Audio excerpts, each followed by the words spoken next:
Wel Iwan, da ni trwad yn y Gwpan Cymru i'r ail rownd. Nath ni ddechrau ddim bach yn slo heddiw? Do, dim y slofach, da ni wedi dechrau tymor yma, ond o'n i dal yn siomedig efo hanner amser. Oedd y gol yn gol fler a chydig bach o complacency, dwi'n meddwl, ond mae rhai fi roi clod i'r ogia, fel o'n i'n dweud wrsos dwytha, da chi gwybod, oedden ni'n eistedd yn yr main stand yn Rhyl a siarad amdan meddyliau curo'r 4 league game a progression y ddau gwpan. A da ni wedi gwneud hynna, da ni wedi sgorio goals, mae'r attitude wedi bod yn gret, mae professionalism wedi bod yna. Ac o hon o hyd yn mynd i fod yn cyptau.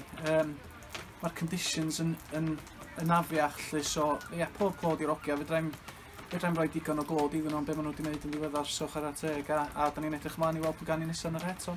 Reit, oedden ni yn teimlo eich fysa Lex yn dod yma heddiw trio cadw pethau'n dyn. Ia. So be oedd y game plan i mynd yn erbyn hynna chi, curo hynna? Ia, i fod yn deg ar ni ddweud, hanner amser, mae nhw well na'r tîmau Cymru Lions da ni wedi chwarae'n ddiweddar. Dim, ella technically ddim, ond yr organisation, y ffordd nhw jyst bancio fel 4, 5 ag 1 lly.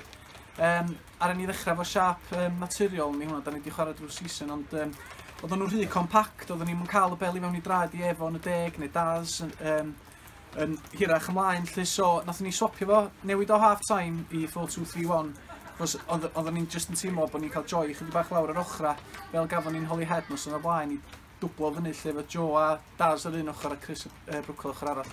So ie, a patience really, ac application i just cadw bel, shiftio i'ch weith i dde, a eto mae'r gols da ni wedi sgorio yn rhy da, mae 5 gol adra, so ni wedi cymryd hwnna cyn dechrau gem.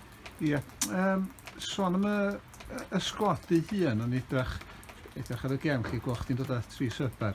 A mae'r oedd y subs oedd yn dod ar yn gry, Ryan, Rhys a Jay. Mae hynna dweud dipyn am y sgwad sy'n gen ti dydy? Yndi, yn yr team talk yn y gem heddiw nes i ddeud bod probably, ers dwi wedi bod yn manager yn Gaernarfon lle, y 24-48 hours dwytha yma di'r anoddach ar ran penderfyniadau dwi wedi gorfod wneud ers i fi fod yn reolwr.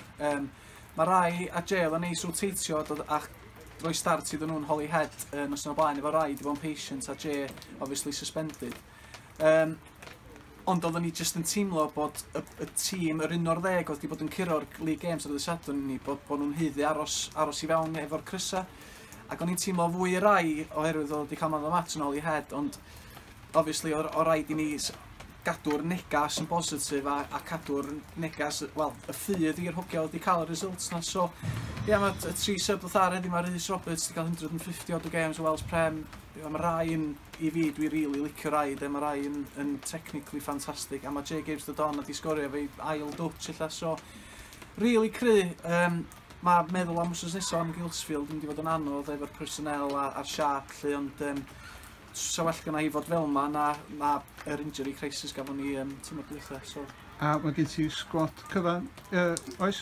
Oes, mae gen i full squad yn mynd wrsos nesaf, oes, eto Kieran Penn, wan, a mae gen i wsos i desidio pa siap, ond dwi wedi cael 2-3 report ar Gilsfield. Yn ymhen i dwi'n gwybod be da ni eisiau mynd efo, ond mae'n just roed o drwy Sean Eardley a Fish, i gael nhw ar ochr fi a cytuno ar y personal sy'n wedi gyro'r gêm yn ei gobeithio.